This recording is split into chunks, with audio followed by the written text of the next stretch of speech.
নমস্কার, ঈশ্বর তত্ত্ব চ্যানেলে আপনাদের স্বাগত। আজকের ভিডিওতে আমরা জানব আমরা কিভাবে দুঃখ কষ্ট থেকে নিজেকে দূরে রাখতে পারি। আসুন, আলোচনা করার আগে যদি আপনাদের ভিডিওটি ভালো লেগে থাকে তবে ভিডিওটিতে লাইক করে কমেন্টসে হরে কৃষ্ণ লিখতে ভুলবেন না। এবং আপনি যদি চ্যানেলে নতুন হন, আরও এই ধরনের নতুন নতুন ভিডিও দেখতে চান, তবে চ্যানেলটিকে সাবস্ক্রাইব করে পাশে থাকা বেল আইকনটিকে প্রেস করতে ভুলবেন না যেন। আসুন, আমরা আজকে জানব কিভাবে আমরা আমাদের দুঃখ কষ্ট থেকে নিজেকে দূরে রাখতে পারি। ভয়ের সঙ্গে আমরা সবাই পরিচিত, কষ্ট আমরা সবাই পেয়ে থাকি।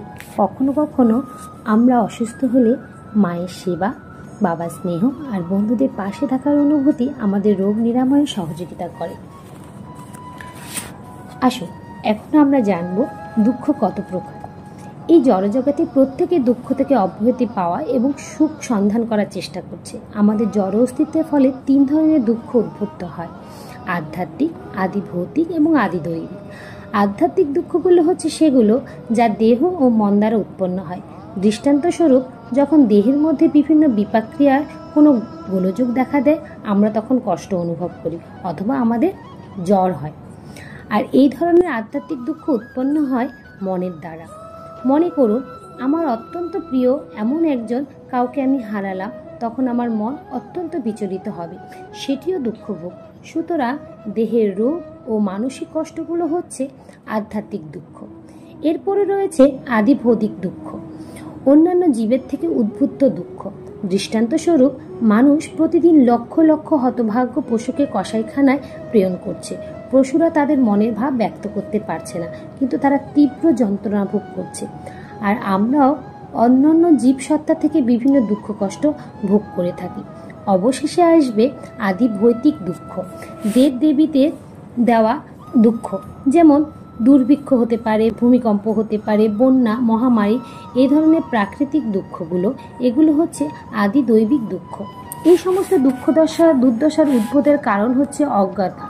আমরা ভুলে গেছি যে আমরা শ্রীকৃষ্ণের দাস।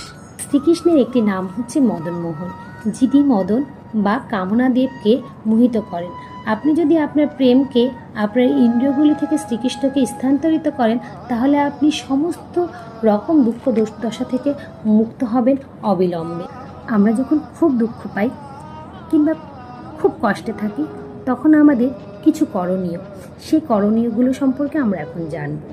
চলো, আমরা যখন খুব কষ্ট পাই তখন তা থেকে কি করে আমরা মুক্ত হব সে সম্পর্কে আমরা এখন আলোচনা করব।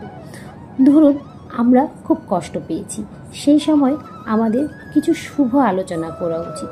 যেখানে কিছু শুভ আলোচনা হবে সেখানে আমাদের যাওয়া উচিত, কিছু স্তুতি গান শোনা উচিত, কিছু মুহূর্তের জন্য হলেও নিজের ইষ্ট দেবতার স্মরণ করা এবং প্রার্থনা করা উচিত।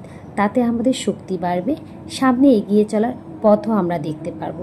আর তখন আপন মন থেকে বলে উঠতে ইচ্ছে হবে, হরে কৃষ্ণ কৃষ্ণ কৃষ্ণ হরে হরে, হরে রাম রাম রাম হরে হরে। অনেক অনেক ধন্যবাদ এই ভিডিওটি দেখার জন্য। নমস্কার।